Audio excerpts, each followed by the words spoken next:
Let's work with pronouns. So, first of all, there are personal pronouns. I'm sure you know them. I, you, he, she, me, you, him, her. There are possessive pronouns. My, your, his, her, its, our, their. We have these also possessive pronouns like with mine, yours, after which we don't have any noun, yours, his, hers, its, ours, theirs, because after that we don't use any noun. Then we have reflexive, myself, yourself, yourselves, himself, herself, itself, ourselves, and themselves.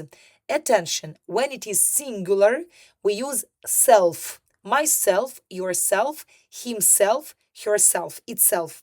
But when it is plural, selves, yourselves, themselves, ourselves. You remember the rule with LF. Yes, half, calf, we should transform into lvs. The same here with reflexive pronouns. Then also pay attention because sometimes students make mistake like his, that's why his self. So her, that's why herself, because myself. But no, it's different. I don't know the reason why, but you should remember that himself, this is like very classical mistake. Then we have relative pronoun with who, that, and which. We'll discuss them now in a few seconds.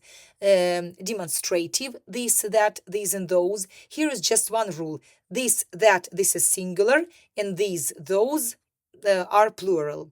And with indefinite pronouns, I have another table for you as well. So let's discuss. So I hope that everything is clear here. Let's work with relative and indefinite. Okay, here it is relative pronouns. So who is used with people, and I think it's very clear, and it is formal and in writing because for example, the girl who sits next to me is very kind. The man who called is my father. I met a teacher who speaks 4 languages. Do you know the boy who won the competition? So this is extra information. So, who with people? And if you are going to write some essay or pass some test, it's preferable to use who. But in common language, in casual language, we use that, both with people and things. Let's see. The girl that sits next to me is very kind. I met a teacher that speaks 4 languages. Do you know the boy that won the competition? The dog that barked all the night kept us awake. The book that is on the table is mine, so I lost the pen that you gave me. The phone that was broken is fixed now. The cake that she baked was delicious. So that with things and that both with people. What about which? Which it can be refers to things with commas, like they're not important, the not important info, and it can be skipped. The book is mine. The book which is on the table. You cannot use in that case that. So commas are very important, and this is extra information, and it can be skipped or omitted. My phone works now. My phone, which was broken yesterday, works now. The car, which is very old, still runs well. Maybe you have several cars, we don't know. Or maybe you want to talk about some concrete car. So, and also which refers to a whole idea or clause. So, not just a thing. He failed the test, which surprised everyone. So, this is also with commas. These are like, these are like two different sentences in order to clarify the previous and to give extra information. They canceled the trip, which made us very sad. So this action made us very sad. Yeah, I forgot my homework, which was a big mistake. So she won the competition, which made her parents proud. So this fact, this idea, this clause, this event made her parents happy and proud. So I hope that relative pronouns are clear now. So who with people, that both with people and things, but this is casual, and which with commas because it is extra information, and extra information if you're talking to a whole idea or a clause. And indefinite pronouns. So with each, everyone, everything, someone, something, we used in positive sentences. So each of the players received a medal. Everyone was excited. Everything in my bag got wet in the rain. Someone knocked on the door late at night. Something smells really good in the kitchen. So positive sentences. Anyone and anything is used in negative sentences and questions.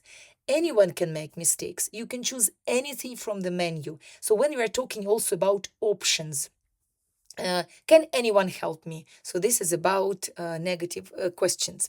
When we're talking about nobody, nothing, I think it's clear. So just no in a sentence. Nobody noticed that I had changed my haircut. Nothing can stop her from researching her goal. When we use either of them and anything is used in positive sentences, yes? So I have two kids, either of them can help you with. So like can help you with, I don't want anything from the shop, okay? Both of them is used in positive sentences as well. I have two kids and I love both of them. All of them and every one of them can use for more than two. So you see, if either of them, this is singular, and anything, this is about singular, both of them in positive sentence, but there are two, and all of them used for more than two.